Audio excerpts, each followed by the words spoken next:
Well, speaking of royalty, shall we Mm-hmm. talk about our business today? We got a good album to tackle here, don't we? We're back, baby. We're back for part 2. Yeah. So a couple weeks ago, we did Foals, Everything Not Saved Will Be Lost, part 1.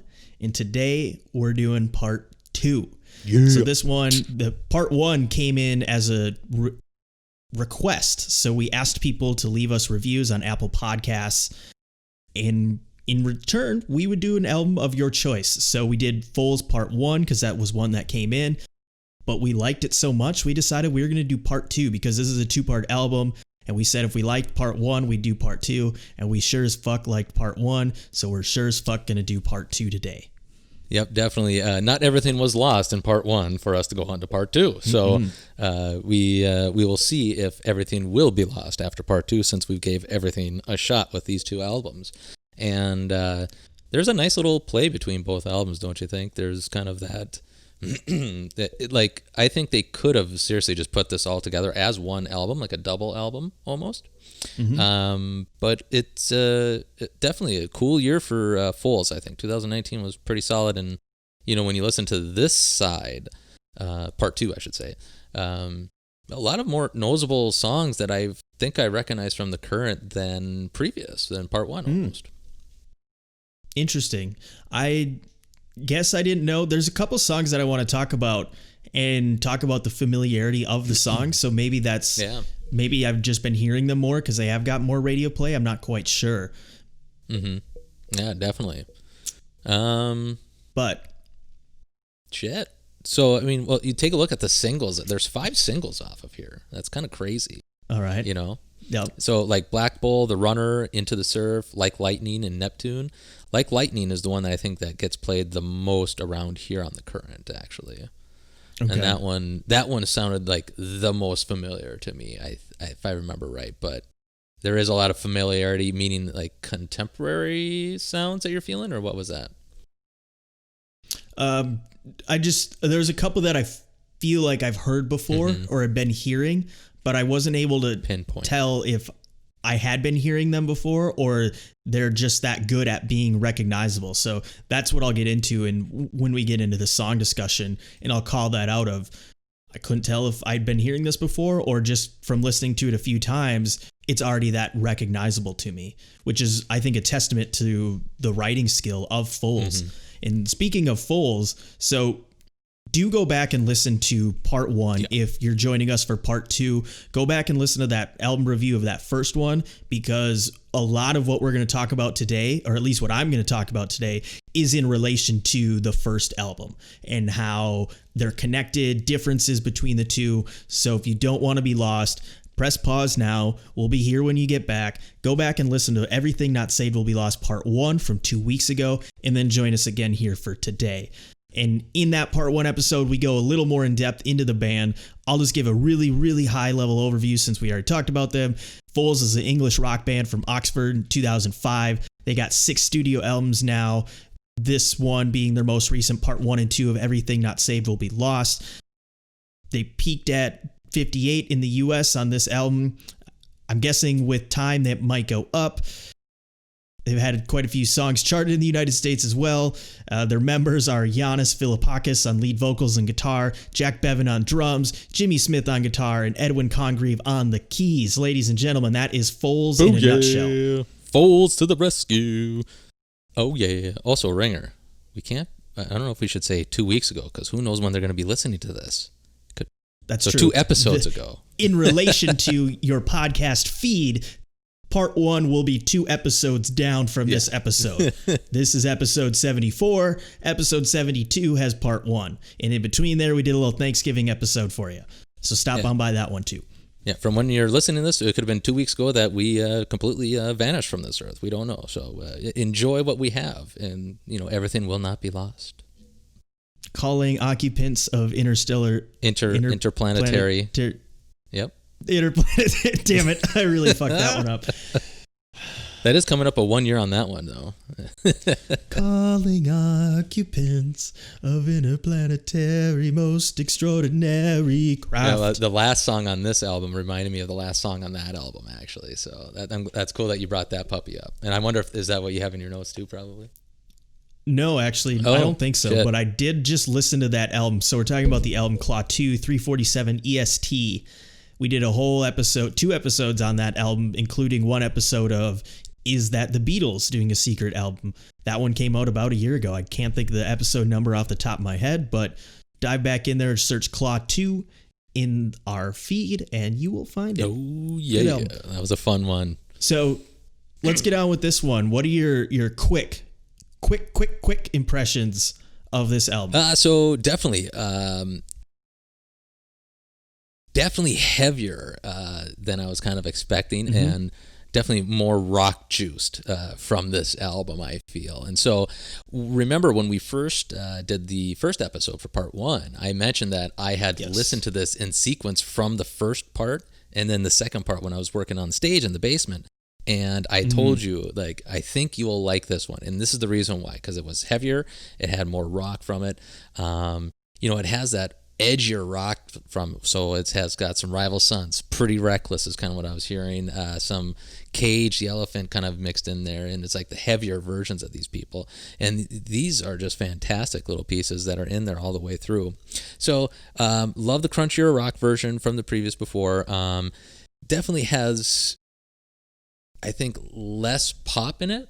Like I don't think the melodies are really like kind of centrated around pop kind of. So it's actually really good songwriting with the melody. So it's a little more independent, I felt like. So in all, I think this was just kind of a fun listen to, and it kind of rolls on like a train. So it goes by real fast for me too. I really felt this album flies by way faster than the part 1 or any other album we've really listened to in a while. So pretty solid. I kind of felt like, wow, this one went by fast, and you really had to give it a good listen to, and you enjoy it, especially if you're a little bit heavier in the rock phase, the blues rock like we are.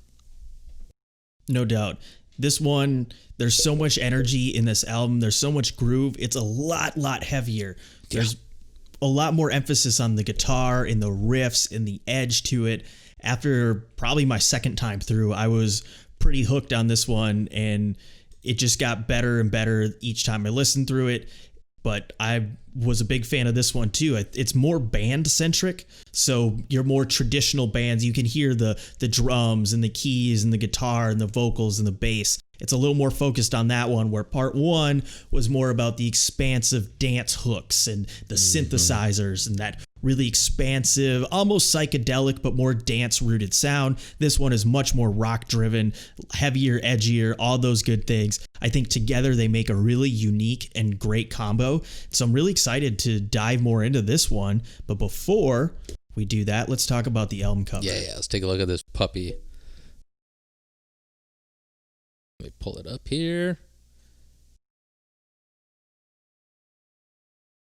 All right, I would say when I take a look at this album cover, Ringer, is that it was, well, so first of all, we should give some credit because it was actually shot by a National Geographic photographer. Her name was Maggie Steber, and I think it's a really beautiful cover. I like it a lot more than the previous one, part 1's for sure.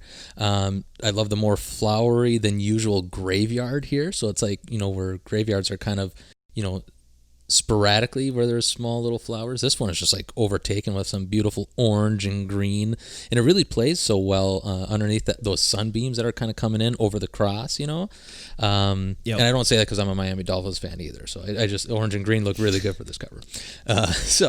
But I also like the concept of the scarecrow in the back. If you look into the picture there's a scarecrow in the back. I had thought it was a live body at first, kind of like a graveyard creeper almost, keeper, excuse me.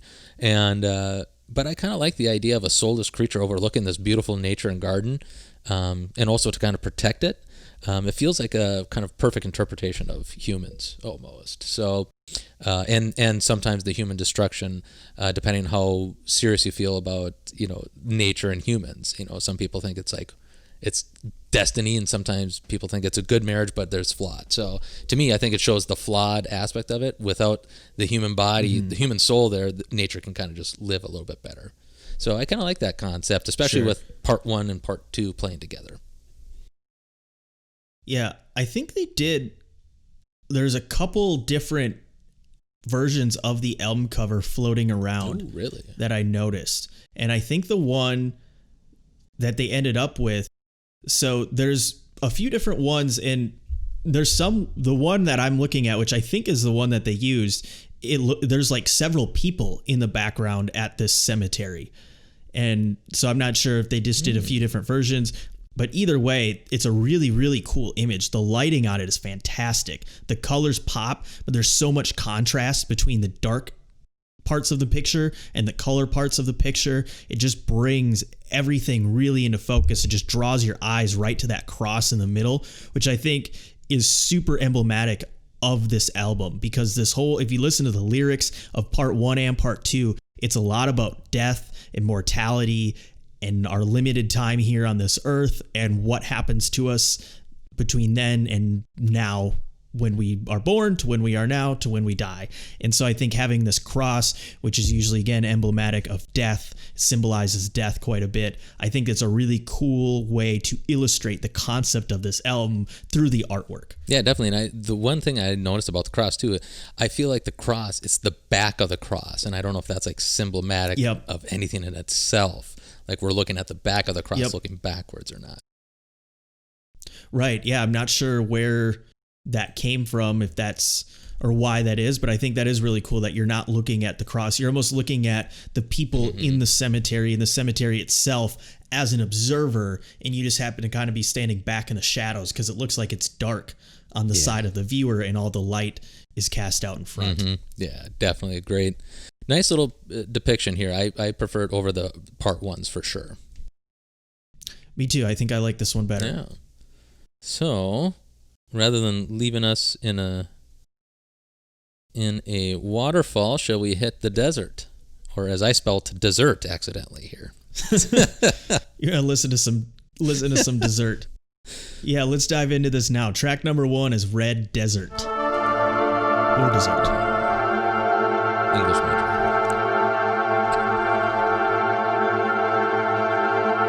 Yeah, like in the eerie synth to kind of start off, it kind of leaves off, or it starts off where it kind of almost left off, of where part 1 does. And there's nothing really dynamic with this. It's kind of this eerie crawl of, okay, what kind of a journey are we in for now? Especially if you listen to part 1 all the way through.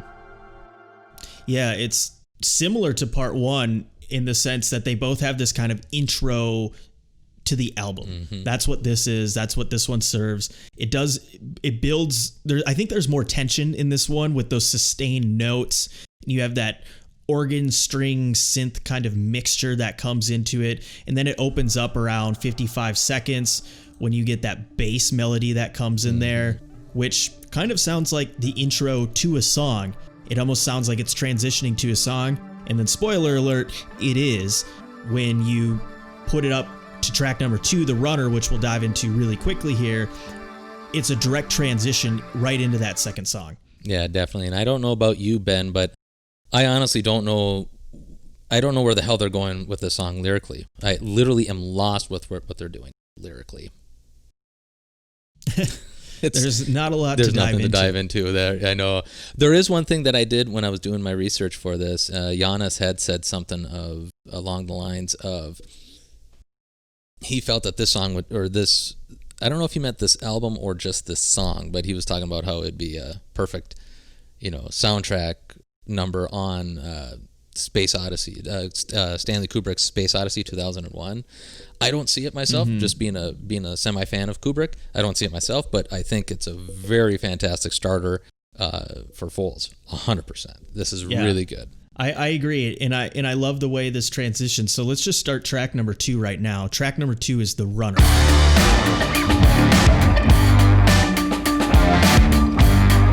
Like I was saying though, it's a seamless transition. That last part of Red Desert is the intro to The Runner, I think it's really cool.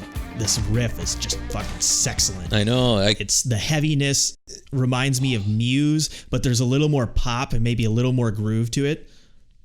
Oh yeah, this one, it's like, this is kind of like where Foals arrives for me. I think this one is a wonderful kind of, it's just heavy. It's just really good. It's got that kind of, like you said, Muse, Rival Sons, kind of got this little bit deeper depth to it with just the same basic instruments that they're working with. So I think that's where your idea of, it's more band centric. This definitely shows it, and it's the first song, well, second song, but it tied together the first song basically, and it sounds fantastic. Yep, this is exactly how I want to kick off any album. I love the groove. It's cool when the verse starts at 15 seconds, that nice little call and response. He's singing, and then there's the speaking vocals, which actually provide context to what he's saying when you break down the lyrics. I thought that was just a really cool way of delivering the lines instead of just singing it all or just having backup singers. It's more of a speaking thing, and it creates a dynamic and an edge to it that wouldn't exist if it wasn't there. Yeah, definitely. That's one call out that I was looking at for.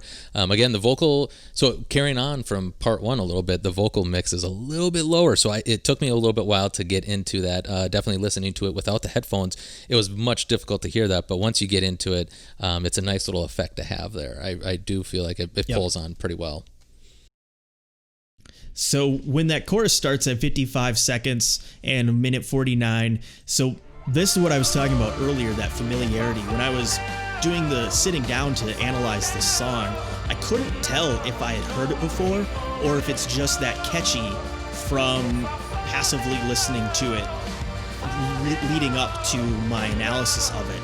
And it's one of those, I feel like I've been listening to this song for years. That's how catchy and recognizable this chorus specifically, but the chorus plus the riff plus the vocal melody, everything coming together, feels like I've been listening to this one for a long time. Mm-hmm. Yeah, I definitely noticed that. And they kind of do carry that on a few other songs throughout the album, where they kind of bring back the emphasis of O's and kind of, especially driving into the chorus and stuff like that. So very well performed here, actually. Mm-hmm. And the chorus lyrics too. So he sings, when I fall down, then I know to keep on running. Oh, when I fall down, won't you come to keep me running? And looking at these lyrics, they're a lot more focused than part one. Part one was telling more of this abstract story of youth and being alive, and now it seems like, okay, we got part two, and now we're moving. Like, we did this whole abstract thing, and now we're focused and we're moving forward. And those lyrics to me signify that, of like, and the title of the song, The Runner, we're running forward. We're not going to sit back and wait. We're moving forward now. Yeah, I like how you said about moving forward, because every song in here felt like it's moving forward, especially when we get to Wash Off, and it's about kind of like scrubbing yourself from whatever you just kind of ran into, and that's probably the strongest aspect of the lyrical songwriting throughout this whole album, is something very much like that, moving forward, trying to find your destiny almost. Yep. The guitar solo that comes in right around 209. Yeah. The solo itself isn't really that mind-blowing, but what I think is important here is it signifies that shift from part one into part two, because we really didn't have a single guitar solo. There might have been a little guitar riff here and there in part one, but just to have a solo, to me, really signifies what's to come on this album and how we're leaving behind what we heard on part one of that dancey, more synth electronic sound. And now we're going to move a little more into that traditional rock sound. No, I like the call out on the guitar solo too. To me, when you look at because it goes between the chorus and the bridge there, and the bridge comes in singing, let me verify so Loneliest of the Long Distance Runner, Shadow Come Closer, so I'll go on further. It feels like that guitar solo is trying to catch the runner, that's the way I kind of felt like, and the bridge is the runner itself. And I just kind of felt like that was a cool play with the music, but I do love the guitar solo because it just has a really good tone that kind of comes in here, and it's not like it's heavy, like you said. It's not those monstrous shredders that we're used to. It really is something that is really musically supposed to be there in context of the song in a better way than we normally are. Just instead of saying, "Hey, we need to have a solo here," they didn't mince their chops, to say the least. Right. I like too in that breakdown you're talking about. I really like the backing vocals. They're very textured. They have a distorted sound, but they're simple and effective harmonies. And it adds another layer of depth to the vocal performance and just the overall performance. We saw that in part 1. Foals does a great job with layering and mixing different sounds and things in. And I think now they're doing it with just more of your classic vocal elements.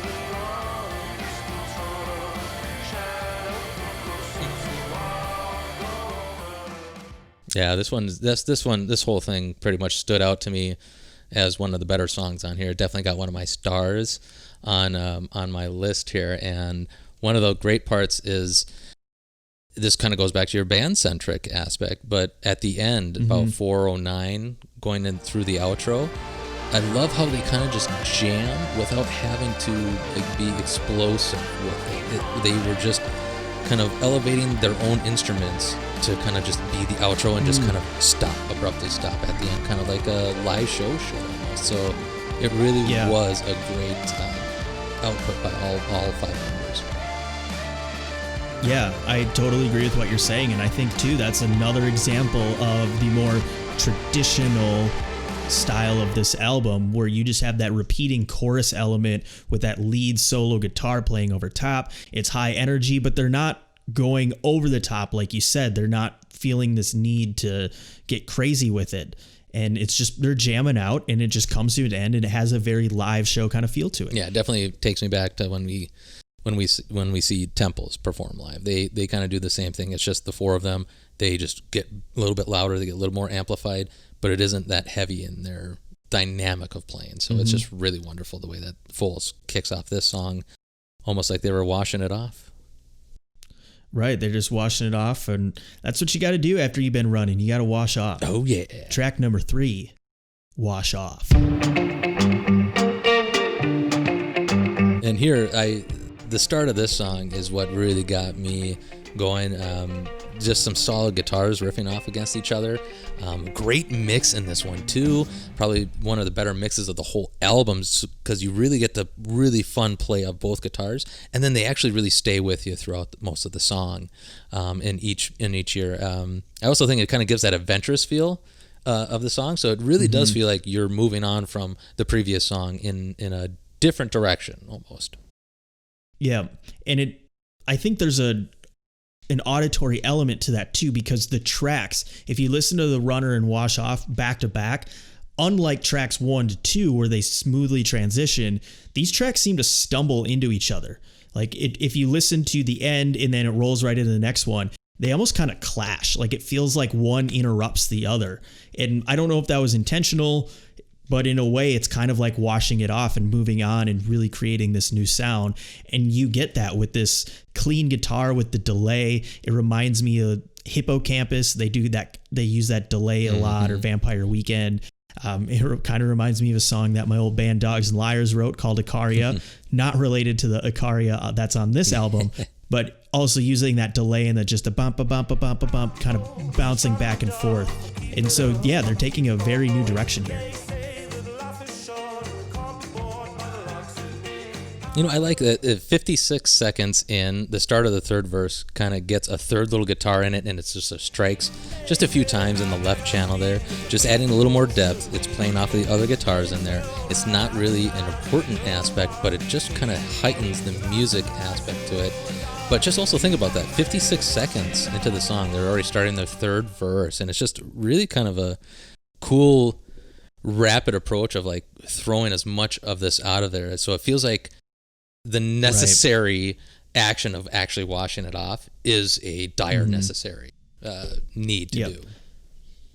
Right. And I'm glad you called that out, because I like that whole sequence there, that transition from that second to third verse, because it's almost a little bit of a tease.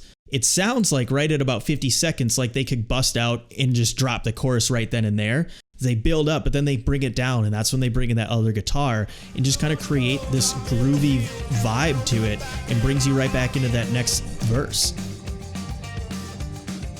And here we were talking about earlier in The Runner, carrying off with the ooze, and I really love how the ooze just in the background, just a very subtle kind of ooh kind of comes over, washes off, as they say, go wash it off. Just shouts from the chorus of go wash it off, but there's this ooze, like it's meant to be soothing, or yes, you're on the right path. This is the water that you're going to be washing yourself off with. So very nice play with the kind of chorus action. I like too in that chorus how it contrasts from the verse, because the verses are so lyrically dense. There's a lot happening. There's a lot going on there. And then just the chorus is so simple. Go wash it off. And it repeats that with the ooze, like you'd said. Mm-hmm. And it's not lyrics on top of lyrics on top of lyrics on top of lyrics dominating your mind and dominating your ears. This is more of a time to let it breathe and let the song open up a little bit more with just a simple chorus. Yeah. And, I think a lot of songs get lost in trying to make a complicated chorus like that. So having this be very refreshing and just straightforward, pretty sweet. Yep. One thing that got me really excited was to see the bridge and breakdown started about 2:15 with over 2 minutes left to go in the song, because Foals, since they're following more of that traditional format, if your bridge comes at around halfway into the song, that means there's probably going to be some rocking out or some jamming, and that's exactly what it does. It plays on this vibe for a while, then about 3 minutes 15 seconds in, it rocks out a little bit more. Things kick up to another edge, and that's what I came here for, was to jam out and to rock out, and they're delivering so far. Yeah, definitely around that time. So like with the bridge, it kind of starts off where that transition it's rocking really well, and then like about 3:14ish, it just kind of still goes. Yep. I mean, it just kind of keeps rumbling, and then you start to feel it just bubble at the end almost, like it's an actual balloon kind of blowing in, and it's just fantastic kind of work in through the bridge. Mm-hmm. Yeah, it just pours over and then just really jams out. That riff just emphasizes all of the melodies that came before it. And this is one, if they're doing this live, I want that strobe light going crazy. I want it to be a chaotic feel on the dance floor out there, and I want to be rocking so hard. Oh, I think we would be right up front. We'd be rocking with them. Just I think we could start a mosh pit with this. It's no bullshit. There'd be no bull, that's for sure. Oh, wait, I do want to talk before we do. I love the outro and the aquatic sustaining sound. I don't know what it was, but it reminds me of Sublime's Summertime. Is it Doing Time or Summertime? I always forget which one it is, but Sublime's Doing Time in Summertime. Summertime when the living's easy. And I don't know why, but it totally made me think of that. But I'll let your bullhorns go so we can head up to the next song. Track number 4 is Black Bull.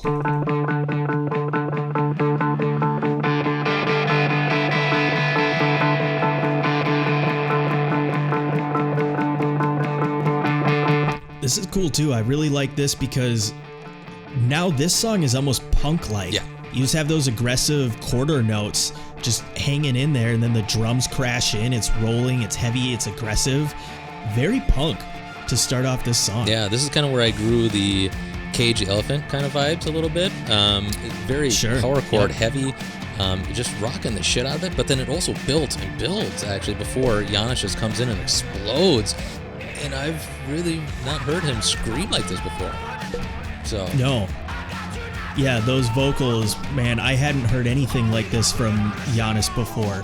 He's shouting, he's yelling. Again, to me, that's like very punk, but it's done in his own way. You know, he's not just yelling. It's kind of got that distorted effect to it. The Foals treatment, if you will, that he gives to this. And then he ends off this verse with just that aggressive grunt right at about 110.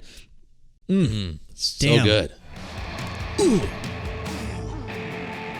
Right here. So lyrically, this is probably one of my favorite lyrics here. I'm pulling this up, but I love verse 2, which starts about 1 where did it start? 115. I just love the second lyric, especially I love the way that he pronounces kombucha here. But verse 2 just sounds so fantastic, especially when you're thinking about of a bowl that has, you know, the symbolism of a bowl. But he goes, "Can you remember my name? I swear you're all just the same. Tu parler anglais? Can Ostella fish fillet? In a foreshortened future, I saw you drinking kombucha," and he says it, kombucha, you know, and he's got that expression on kombucha, and then he finishes it off by saying, "And it really don't suit you, and I'm not your waiter." Ooh, yeah, what a great verse! Very there. Sarcastic. Yeah, just don't give a fuck kind of an attitude way with the lyrics, but it's just the delivery of it too, with the screaming behind it. Just a monster delivery all around. Yeah, great job. Good call out to you on how he executes those lines, because yeah, it comes across aggressive. It comes across smarmy, sarcastic, like he's almost kind of mocking somebody and making fun of them a little bit. I really like when that solo starts around 155. Yeah. It's chaotic. It's a chaotic guitar solo. It's on those chromatic scales. It's just kind of falling. It just kind of feels like you're in this repeating loop. Again, even though it's nothing blazing fast or mind-blowing, I think the craziness of it fits the high energy of this song, almost kind of in the way Kurt Cobain would do his solos, especially on the live Nirvana stuff. Mm-hmm. He wasn't shredding his guitar. I mean, he was playing just sometimes seemingly random notes, just making noise on the guitar, but it fits when your song is like this. Like, if there's a song to mosh pit to at a Foals concert, this is probably the one to do it. And that guitar solo, just that angry, aggressive guitar solo over top of it, would fit right at home. No, totally. That's actually a really good call out about the Kurt Cobain guitar soloing, because I've always not enjoyed any of their solos at all. But when you do watch them live, he is pretty experimental on stage. So that's a very solid point. He's just going wild.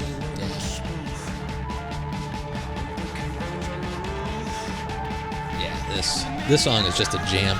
I think it's just great screams throughout as well. So it's not just him singing at a high pitch. He does allow some screaming throughout the song, little pops and stuff. And it's just absolutely, it's like lightning almost. And before we go out, now it's my turn. It wasn't until that outro, we're 0 for 2 now. It wasn't until that outro that I really kind of understood what the song was about, because he says right about 2:40, we're not, he's not playing around the black bulls in town. And basically it's kind of a no bullshit, straightforward punk, no messing around, here it is kind of song. And with that abrupt ending, I think just puts that exclamation point on it. It's basically straightforward. The lyrics match up with the music. It's kind of in your face, no bullshit. Here we are. Oh, totally. And it kind of goes back to what we said about the previous song. The choruses are pretty simple, and they kind of get the point across with very little to do with any of the words and stuff. Mm-hmm. It's like they flash like lightning. There we go. Yeah, I had to get that Track one back number in. 5. Like lightning. It's about that time when I got from life. Yeah, nice opening riff at this one. Brings it to the pop world almost, but it is still within the heaviness of rock, where I could definitely see a lot of good contemporary rock artists kind of saying, okay, maybe if we dive a little bit more into a popular melody, this could be us heavy rockers, like diving into that world. But for Foals, it sounds pretty natural almost. It does. It sounds very natural, and it's kind of their own take on it. Yeah. I think that's why it sounds so natural, because you hear that kind of stomping blues where the lyrics and the melody match up with the guitar, and they kind of play in sync. It's a very southern rock style. We heard that a lot with Larkin Poe and bands like that. Mm-hmm. You hear there was kind of that whole trend. Maybe over the last 4 years, maybe from like 2014 to 2017, you had a lot of that kind of style, especially in that folk rock crossover that you heard a lot in that time period. Like the bands that we'd see at Festival Palomino, a lot of them had that style.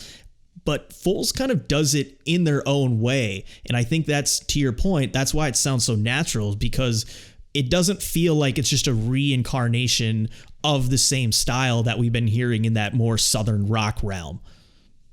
No, very good point. That was a very good era too, in that where it really exploded for those 3 years. Just that sound was just so prominent. It felt like. Yep. I got one thing other with these guys too, is Foals with this one is, like I said, Like Lightning, I think is the one that I've heard the most off of this album, off of The Current and stuff like that. But for me, I think what's always caught my ear is the melody of this song. I mean, to start this, especially in the chorus, to start the chorus with this song, very smart idea, because instantly you're hooked right away from the beginning of Giannis singing almost. Yep. Yeah, because that verse doesn't come in until about 45 seconds, but that's equally as groovy too. Oh, and yeah. I like how the energy comes down and then that just kind of rolls on. The wagon keeps rolling through that verse. It really is kind of there's like 3 different parts in this aspect. The chorus, you get the verse, and then you get a little bit of that pre-chorus, and that kind of feels almost the same as the chorus, but not quite. And that's where the beauty is that it is a really good it really is a good tee for the T-ball baseball players. It's the perfect tee for the chorus. No doubt. That verse after that second chorus too, I really like. It steps up just a little bit. The guitar has so much groove to it. There's a little bit more of an edginess to it, and that rhythm is really cool. Just how he's singing over top of the guitar that he's playing. And if you actually listen to it, the melody and the guitar are both pretty simple, but it would be pretty difficult to actually play and sing this at the same time, because he's singing more in like 1/4 quarter time, and the notes on the guitar in 1/8 time. So it's going a little bit faster, so they kind of clash with each other if you're trying to play both of them. So it's kind of actually rather impressive performance. Obviously, if it's a studio recording, you can record one and then do the other. But if they're going to play it live, depending on what guitar Giannis is taking, I don't know if he's even playing that part. So it might just be a moot point. But either way, it's a cool sound together. Yeah, definitely. They drive pretty well together from basically what you were just saying right there. Just listening to it as you were talking about it, you can hear it just in each channel there. That's a really nice little play. Yeah, this song, it's pretty straightforward. It's catchy, it's simple, and I think this is always going to be one that's a crowd pleaser. Yeah. Honestly, I don't know that it's probably towards the bottom of my favorite songs in this album. Not that I have anything against it. I think there's just better songs in here, but I think it's still one of those. It's super catchy, super recognizable. So whenever it's played live, people are going to know this one and people are going to have a good time. Yeah, it's funny that you say that. I do have a star next to it just because it is something that I was familiar with almost. So it is one of my top 5 on here, but it also has the least amount of notes other than the instrumentals. And so it probably is one of those things that I'm just more familiar with it, is why I like it. It kind of like what we were going back to the beginning. So I definitely would say, when you get to the back half, we've already run into 4 songs that are just pretty solid actually, So I would definitely say this one, it would not be my favorites, but I put it this one in top 5 for me. It's funny because the 2 of the songs that they've been playing a lot on the radio from this album and the one before it, so Like Lightning, and then from the other album, Syrups. Yeah. Syrups was probably my least favorite on that album as well, but that one's getting a lot of play, and I know that's one of your favorites from the album, so we actually differed there. So it's interesting that the 2 songs that they've chosen for singles happen to be 2 of my least favorite songs from the album. Yeah. I just find that interesting. So that's usually not always the case. Usually I'm in agreement with the song that's chosen for a single, but in this case, it's kind of the opposite. Yeah, and maybe this is a conversation for one of our discussions, but I'm kind of a little not disturbed because it doesn't bother me, but you look at it, they had 5 singles off of this, and to me, I don't know if that's kind of too much for an album, but I guess Thriller really set the bar high for something like that to happen. So being too familiar with a couple of these songs can probably throw you off. So maybe like Lightning is one of those that, you know, you've been familiar with it. So maybe it's one of those things where it's like, well, it just doesn't pop out to me as much as these other ones that I discovered on my own. Yeah. And I think for me too, part of it is just, it is still very similar to a lot of that Southern rock lyric guitar mashup. And I think I'm just getting done with that now. Yeah. I think I'm kind of over that style and that sound a little bit. It was a great, 4 or 5 year run with that style, but I think now hearing it just seems like it's overdone, and I'm kind of ready to move past that music now. Would you say it's classic rock? Fuck no. Oh, shit, I love it. Well, you can still dream of it if you would like, I'll dream of whatever I want to. Track number 6, Dreaming Of. Speaking of dreams, I had my yearbook teacher back in junior year of high school. She sat around during one of our team meetings and just out of the blue just goes, "Do we dream in color?" And I'm just like, whew. I haven't smoked that much pot yet in my life to reach that conclusion, not to ask that question. Yeah, so did she pull out a joint? No, I don't even know if she knew how. I don't even know if she would even know what one looked like. It's just one of those people.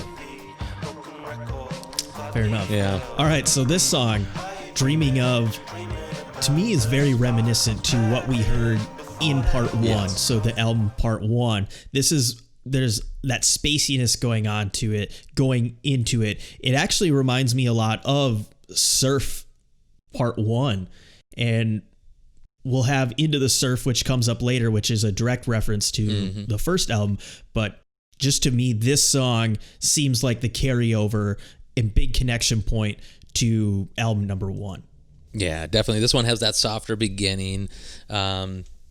It's got that really good cascading notes bouncing around, so it kind of sounds more psychedelic almost to start off. But then once the music starts, you kind of feel like that kind of a back punch almost. They mentioned Pixies for this song as well, and you can kind of hear it or kind of going down that direction of Pixies. And really, I hear it.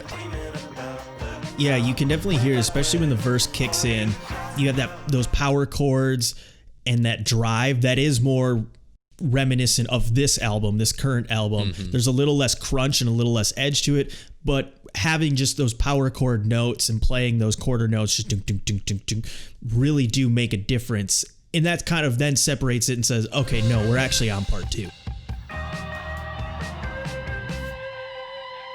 And going back to that point that you just made, I just feel that these recordings are a little bit cleaner for some reason than the previous one almost. And that just kind of hit me after you said that. So I think for me, this one is different while still musically similar. I just think the production value is a little bit cleaner on this. And that's what differs from part 1 almost. Definitely. You can hear that in the chorus too at 108. The guitar is layered with more effects, but you still notice it as a guitar. Whereas in part 1, they're putting a lot of effects on those guitars, and sometimes you couldn't even tell that they were guitars. Same with the drums in this chorus too. Less aggressive, more funky, so it just has a cleaner sound to it, a crisper sound to it than the just expansive synthy sound that we've been hearing so much. Yeah, I like that little interlude about 108 that you put in there. It feels seminal and yet refreshing. So it feels like something you've heard before, but refreshing. And I think that's refreshing. Really Speaking of, this episode is brought to you by Fresca. Refreshing Fresca. We all got that win. It's not. And from Sweetwater. No, just kidding. That seemed like a good time to practice a ad. Yeah. Not that I want to do that, but it just felt like the right time to do that. Felt like the right thing to say. So getting into this pre-chorus, so at 152, you hear build up, and instead of launching it in, they break it down. So going from that verse into that pre-chorus at 152, you expect them maybe to just amp it up, but they actually strip it back down. You just have that dotting guitar with the drums that follow basically right along with it with those crash hits. And then at 2 minutes, you hit that chorus part and bring in that noise. So they just build a little bit of suspense for you, keep you on the edge, and then they hit you with it. I like how you mentioned about bringing the edge. I think at about 2:29, while the music really doesn't change in the bridge here, the vocal performance kicks its ass, I think. The vocal performance comes and kind of spitfires, and it really helps pick up the song. And the only thing is I do wish that the vocals would have been raised up a little bit more in the mix, because I think it actually would serve a little bit more purpose here, especially what he's saying kind of in the bridge here of, you want to feel like the way you did back then, you want to push back the hands and start it again, and kind of repeating that. And I think it would have been a little bit stronger if the vocal performance mix would have been just up a little bit more, so you could hear it a little bit more, because it is spitfire and it is a pace picker upper almost. Yeah, and especially I'm glad you called out that line, because I had that same line noted down, and really, like, I think he's emphasizing wanting to go back to that simpler time or dreaming of the past, and that's exemplified there in those lyrics. So yeah, I think that is a good call out. Maybe they could be a little bit louder to emphasize those lines. And when he says, like, emphasizing those lines from verse 1 and 2, when he says, are you dreaming about the time way back when, before you cross the line, whatever the line might be. I don't know if that's like the line into just adulthood, more responsibilities. That's how I took it. Just more of like, are you dreaming of that past when things seemed a little easier? You didn't have as much to worry about or care about, or so it seemed.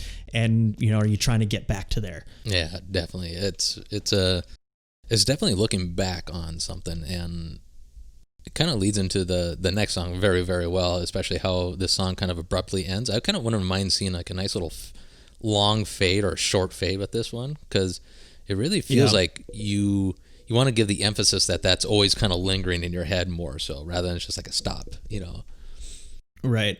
I'm curious too if this is the end of side 1. It is not. I know it's 6 songs in. It's not. The next song, actually, that's what I was going to bring up with the next song. So if we want to go to Icaria. Icaria. All right, so let's do it. Slide in. Track number 7 is Icaria. And so with this one, I mean, a great little piano piece. It's somewhat erratic, and yet it's very calming almost still. And Rock Bottom Rhapsody by Pokey the Farge is kind of like how I did it. But this song, in one of the notes that I found, does end side 1, and it makes perfect sense to me, actually, when you kind of get up to the end of it. But it definitely, it's a nice little piece here. Yep, I could totally see this either ending side 1 or being the beginning of side 2 if you want to take kind of that Red Desert style and start each side of the album with that new piece. But I can also totally see this being the end of side 1. Yeah, definitely. Just that. Oh, yeah, go ahead. I was just going to say, it's just that bright, grand piano, kind of ties everything together, kind of the same way like Surf Part 1 does. That piano sound reminds me of that, actually, and the piano sound from I'm Done with the World and It's Done with Me from Part 1 as well. So it just feels like there's a lot of tie-in and just kind of creating that melodic wave to transfer us into the last part of the album. Yeah, definitely. And the cool part about here, when you look at the next 4 songs, or this song plus the other 3, is that he's trying to tie in his Greek heritage. Obviously, I love Greek history, studied Greek and stuff, so it really tied to me, like where it's like, ooh, now I can study it a little bit more. And so this kind of starts about that Greek tragic hero fall, kind of basically. So it's not like a Greek tragedy, but it's more of a, that hero journey. And I think this is a really good start to it, especially cutting off at the end of the album, because we just had a lot of this energy beforehand. And now the last 2 songs kind of just like slowly get us ready for the final fight almost. And you flip the album over and you start off with the next one, Yeah. And let's do that right now. Track number 8, transition free. Track number 8, no pun on the transition here. 10,000 Feet. I still don't know where they were going lyrically with Red Desert. No, I'm just kidding. Think about that.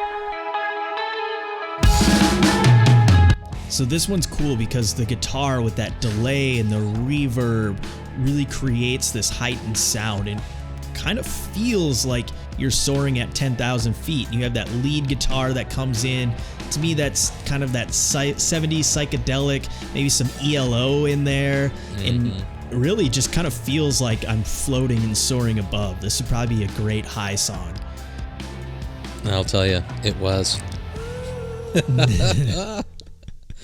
Yeah, this one for me, I really like that gliding guitar riff in the beginning. Then it comes in 14 seconds. You get that nice drum roll kind of into the song. It really it just hit right with those drums. Perfectly produced right there for that intro. But 41 seconds in, I love the raspy sound of Giannis's vocals to start. It has that dryness of a long journey, taken. It's just really nice. It just feels good. Feels natural. Yeah.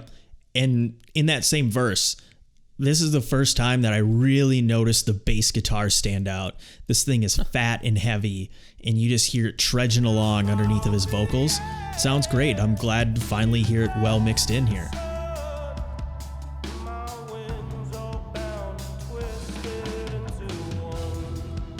I like about 136 when they're starting to kick in on the chorus there. Great, powerful delivery. This has gone from like 0.0 with just the guitar, and then it's got this pretty good wall of sound without it being too heavy. It's not like the Great Wall of China. It's more like the East Berlin Wall. We're going to tear that down. But it has this really good power, and it's more in the idea of going through a kind of a hero's journey almost. It's kind of that, okay, what am I facing in this moment to get over this hurdle? Yeah, it's that step up in intensity is invigorating, and it's almost prog-like to me. It feels like there's some progressive rock elements into it, which is really cool that they're pulling even more styles and genres in. Last album, obviously very heavy on the dance music, and now we're getting more of that prog rock a little bit mixed in here with some dance sounds. Really cool. And the way this chorus ends at 2 minutes when he yells out, "Come again," and he just belts this thing out. And it actually reminds me of Rage Against the Machine's Know Your Enemy when Zach sings "Time to Pay," and he says that in a very similar way where he's like, "Pay," and it just yells out. Reminded me of that a lot. I think that's really cool. Again, that he's doing new things with his vocal delivery that we haven't heard yet on part 1 or part 2.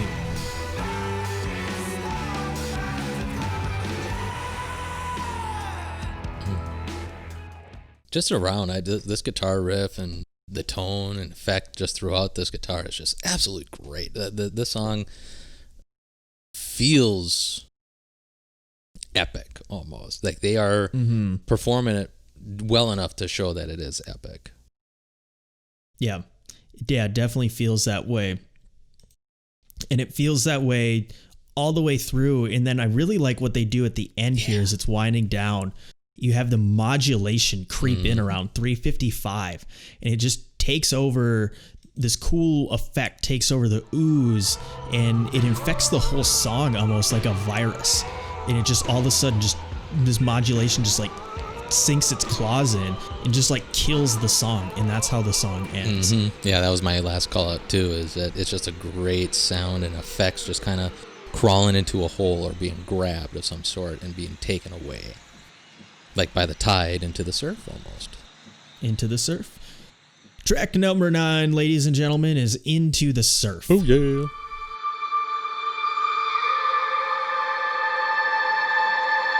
Damn. I tell you what, I really love this opening, and it kind of brought me back to the reason why I love Michael Kiwanuka's Hero song. Just eerie as fuck. It has these dark sound, melancholy kind of sounds. Oh yeah, that's a great call. This song just starts off really well, bleeding in from... It kind of also bleeds in from the previous song, kind of a little bit as well. You know, that going into the darkness almost. Yeah. One thing I was a little disappointed in was, speaking of carrying over, I went back and listened to Into the Surf Part 1, and I wanted to hear, and then I listened to this one directly after it, and I wanted to hear if there was a direct transition, and there wasn't. I was just hoping there'd be a little Easter egg of like, if you listen to that one and this one, it would be a smooth transition. It's not, but can't win them all. Oh no, that would have been cool though. To be able to do that. From album to album, that'd be absolutely sweet.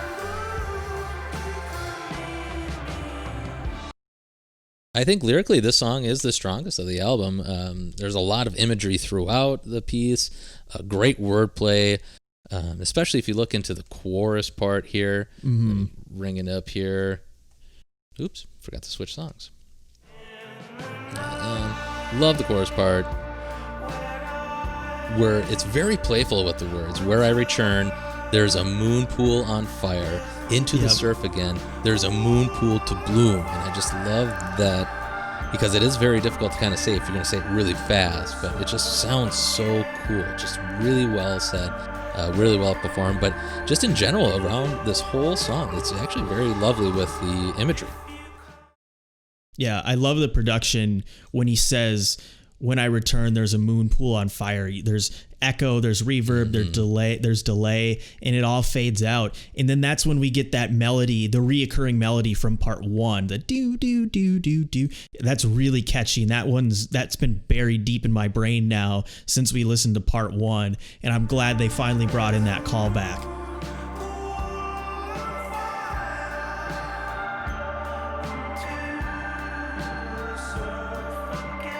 And I think this is a good song placement too, because this album has been so jam-packed and heavy. This is a good song to fit in there, just to change it up, slow things down, kind of bring you back to earth, but not in like an uncomfortable way. I think it fits perfectly into the song and allows you to breathe as a listener and kind of recover from what we just went through for the last 8 songs. Yeah, this one, as we've always talked, sequencing is kind of huge to our ears, just because of how it really does play on with everything else. And this one, I would definitely give this the penultimate spot. This one has a very good feel to it.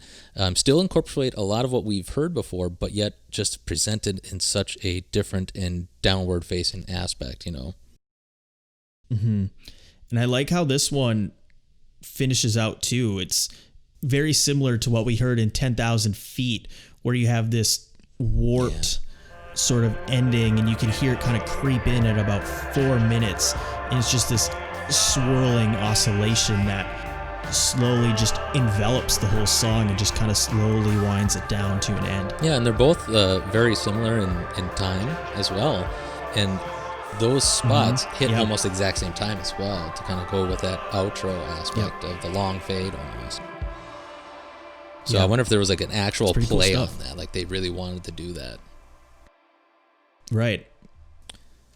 Be a good question for him. Yeah. Hopefully we can interview him in future broadcasts. But and maybe on Neptune. Oh, I was gonna say enough about Uranus. Shall we head on to Neptune? Yeah. Track number 10, Neptune. I said Uranus.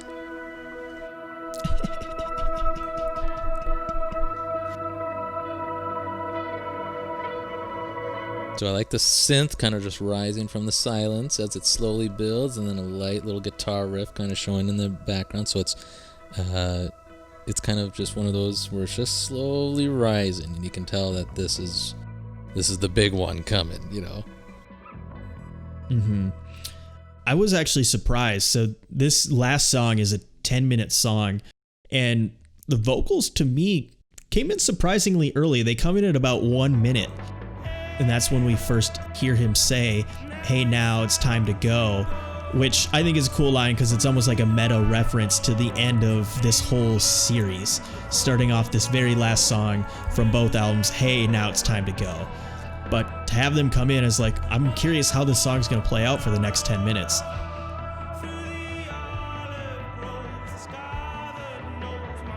You just have those drums, just the simple drum beats on those toms, just doom, doom, doom, doom, doom, doom, doom. Really carries this part of the song. And I assumed as going into it, it was going to have some movements into it. And then we finally get that at 155, when we finally really get that first heavy guitar strike that amps up the song to that next level. Yeah, this is a nice little takeoff at 155. Just a great explosion of sound without steering away from the Journey's vision, basically, of this song. It really is Excuse me. It is really just a wonderful find and listening right there. Yep. Yeah, it's great. And that chorus that comes in at 2:10, what I like there is the continuity of the drums from the verse. You still have just them hitting every quarter note, just do do do do do do do do do. And I like the continuity that carries as the song evolves. And really, as I was listening to this, it kind of reminds me of Tool. Yeah. But obviously a much more scaled back version of Tool. But they have these long, meandering songs, and they have a similar guitar and drum style and vibe to it. So it's kind of cool. This is more of that poppy dance version of Tool, if you will, but very similar in that the length and just where the song goes. I still have yet to understand the Tool the Tool fascination. It's an acquired taste. I'm not even fully there on Tool. I like some Tool and I like some of their stuff, but I wouldn't consider myself a diehard fan. Yeah. It's heavy and it's hard to. There's a lot to take in. You're not. That's for sure. What would a Tool fan be called? And so it's like there's the Grateful Dead has the Deadheads. Would it be a Tool's Tool, or would it be the Holster? Just a Tool. Tool fans are tools. That's what I say. That's what it is. So I like it. 2:40 verse 2 starts. And I think it really sums up the albums here with what he says. So I'm going to read this whole verse because I think it's kind of cool.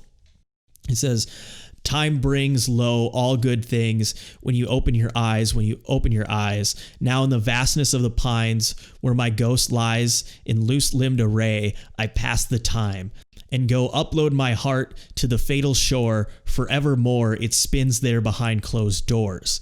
Now it's the time to go through the fields of chrome, the rusted homes abandoned at the remains of day.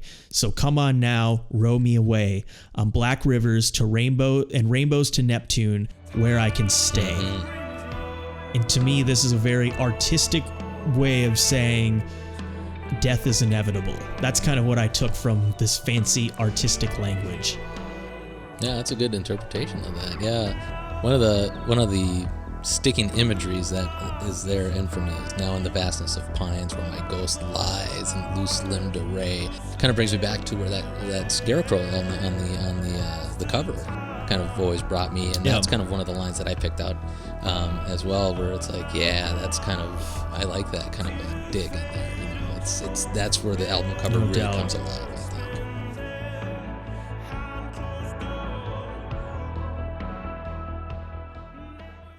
I also like the lines too. So the chorus about 405 when he says, "See me when I float like a dove, the skies above lined with trees. I'm on my knees, I'm begging, please." And this is actually a reference to "I'm done with the world and the world is done with me." I saw this when I was looking up lyrics on Genius Lyrics. I love that website because people add their annotations and stuff. And someone made this connection. I didn't pull this one out, but in "I'm done with the world and the world is done with me," which is the last track on the first album, he says, "I'm done with the world and it's done with me. All I want to do is get up and leave. Sun falls into the garden. I'm on my knees." So again, he makes a reference to being on his knees. And this time he says, "I'm on my knees begging, please." So there's definitely a connection. That's an active thought there to connect that imagery. If that's a metaphor for something, just using that again as we wrap up this one as well. Yeah, definitely.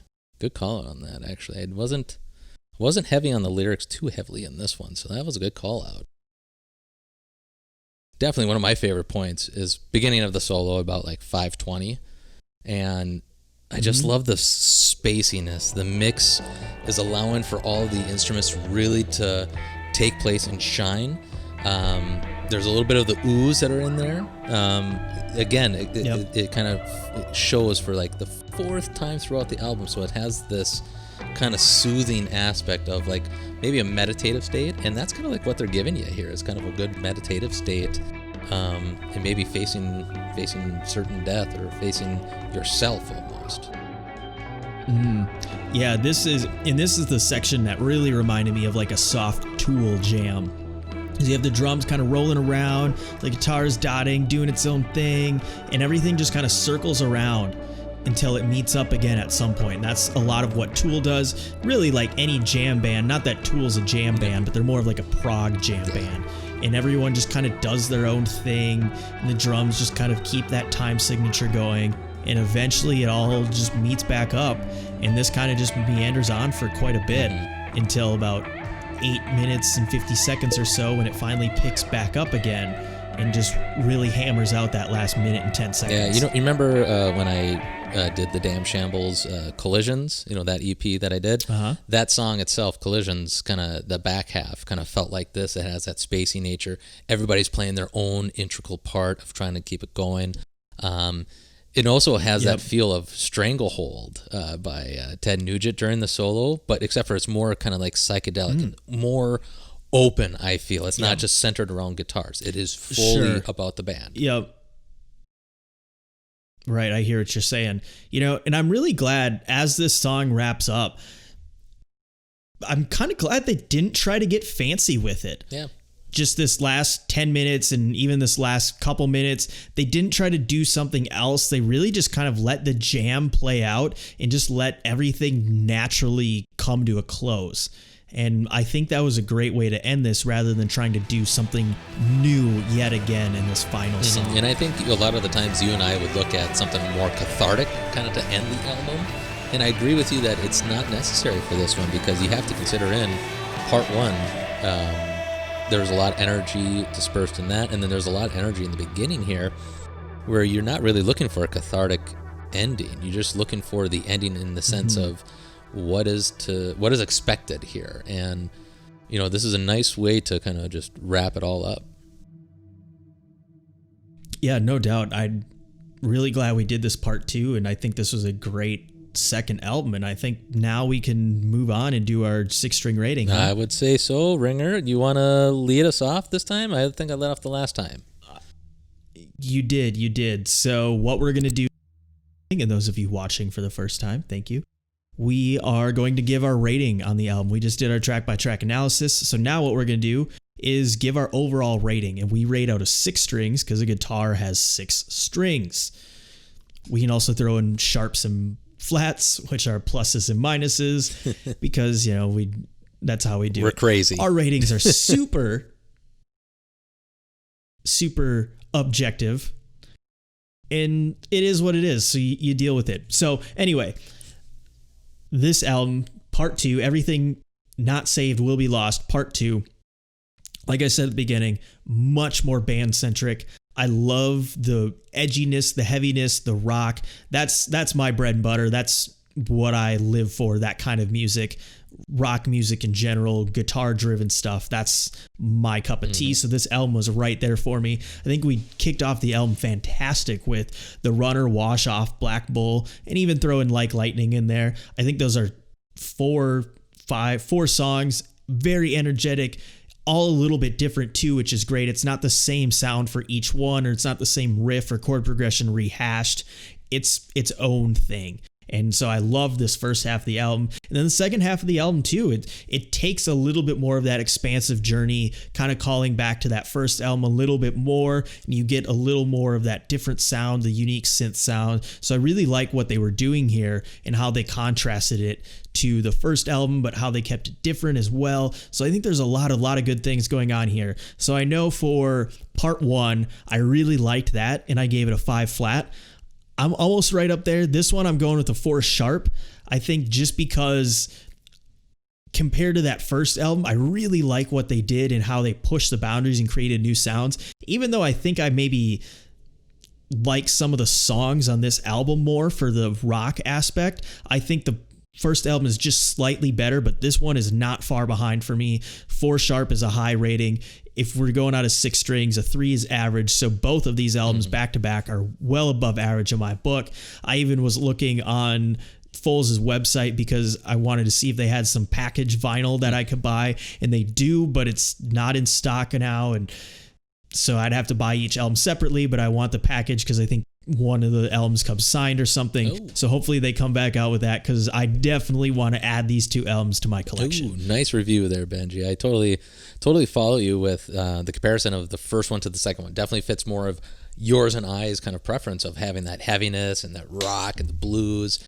I really do appreciate part one's more experimental version side of it. So there was a give and take with both albums in my book. But if I have to say anything with this one for part two, definitely love the heaviness of side one. It sounds so fantastic. It was very refreshing for Foals, especially consecutively, to have that kind of a role with their music. But then I also really enjoyed the hero's journey concepts of the second side. It's something completely different than I would have thought Foals ever have done. Like, again, I've only listened to this is my fourth album of theirs that I've fully listened to all the way through. Both of these albums, I think part one and part two, are probably the better ones out of the four that I've listened to, out of their 6 albums that they have. So these ones are pretty high in my book for a Foals one. The rock side of Foals is, actually pretty good. I really like how they're able to mix the pop, rock, blues, folk, psychedelic. They really do it quite well with both of these parts, but in part two, they really focus on the folk, the rock, the blues. It really sounds great in this one. Lyrically, I think it's a little bit more generic, but with Into the Surf, I think coming in as the highlight. There is some great imagery still being played throughout the songwriting ability here. I think songwriting is still solid in comparison to part one as well. To me, I think the songs that I think are the highlights are The Runner, 10,000 Feet, Black Bull, and Like Lightning. But I gotta admit, I don't walk away singing them in my head like I would, like I kind of think I would. So they each, kind of only got 1 star for me in this aspect. So it kind of downplays the song. So kind of like what you're saying is that songs aren't that catchy as much as they would be in part one. The mix leaves me more to be desired, but this one has a better mix than part one for sure. I think they did absolutely wonderful. And Neptune is by far the best one of the whole mix of songs. I think it sounds fantastic. It kind of sounds like Little Neutrino to me a little bit from Claw 2, as we were talking about. So that's where it's kind of like, ooh, I really like that mix. They were extremely playful in the same way with their own sound. So it really was good. Better mix this time than part one, I think. And I do want to say this. I loved how you said you want to get part 1 and 2 as a combo.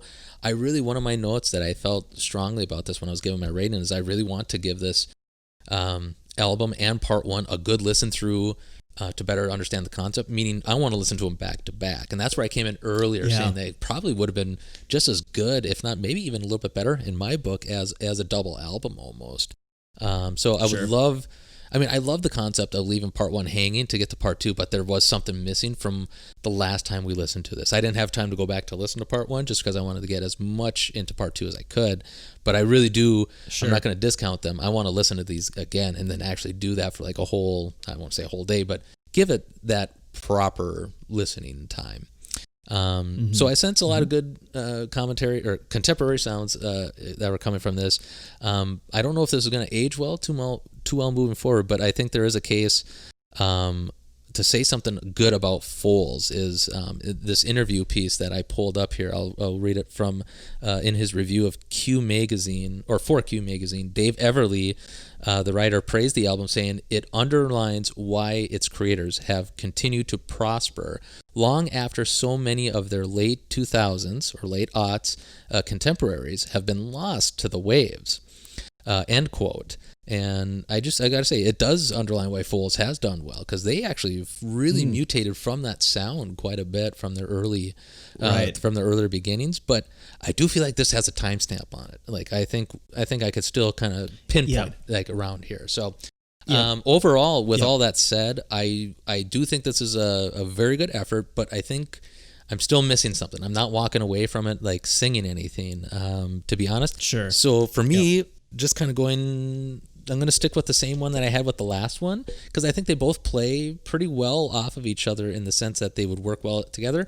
And they also have, this part 1 has some things that part 2 doesn't have, and they also have their own strengths. So I would say a 4 flat string strum is what I would give. So 4 flat for me. All right. Not bad. Yeah. So it's one of those things where, man, I would totally do the same thing you're doing. I'd probably have these 2 albums out of all the Foals. These 2 albums would be in my vinyl collection. Yeah, no doubt. So Benji, we're getting that time where the needle's about to lift off the record. Shall we do some little spins on social media and websites? Hits. No doubt. So thank you so much for listening, everyone.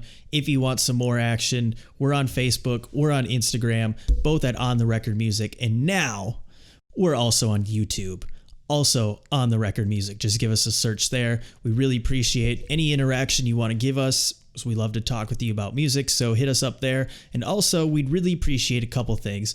One, it is the holiday season. If you're in the giving mood, we don't even need your money. Not yet. We don't need your money. But what we do want is a review on Apple Podcasts or iTunes if you're still listening on that platform. But Apple Podcasts, you don't even have to listen to us regularly on there. You can download the app, or if you have a Windows computer like myself, you can download the iTunes app and you can leave us a review on there if you want. But we really appreciate an honest review, and that really helps us grow because it tells Apple, hey, people are listening to this podcast. Let's bump it up a little bit more. We keep growing every week, and we've grown a lot over the last couple months, which has been really amazing. So all of you new listeners, welcome. If you like this, please leave us a nice review. And also, just share this with one other person. That's all we can ask. Just share this with someone else you might think that likes this show or would like this show or this episode even. Share it with them. We'd really appreciate that. Continue to grow this audience and continue to talk music. That's what we love to do. But spread it like the Corona. We want it. We want it out there. Just all it takes is one little droplet to share us all. No mask required for this. In fact, masks are discouraged. When it comes to this podcast, breathe it right into the face of everyone you know. Exactly. It's just say On The Record with Ringer and the J-Man. We're going that route. Booyah. All right. All right, folks. So that needle's lifting up. So we will see you a week from now or till the next episode, as Dr. Dre may say. Till the next episode. We got a little holiday treat for everyone. I hope you like some Christmas music because we're going to dive into a Christmas album. We're actually doing a new Christmas album this year. We talked about Dolly Parton on our Thanksgiving episode. Guess what? We're doing Dolly Parton's Christmas album. Yep. And the best part is she comes with her own snow globes. And this is beautiful, you know. It's beautiful. Yeah. It's a wonderful thing. So we'll see you next week, folks. All right, folks. Enjoy the week ahead. Peace. Goodbye.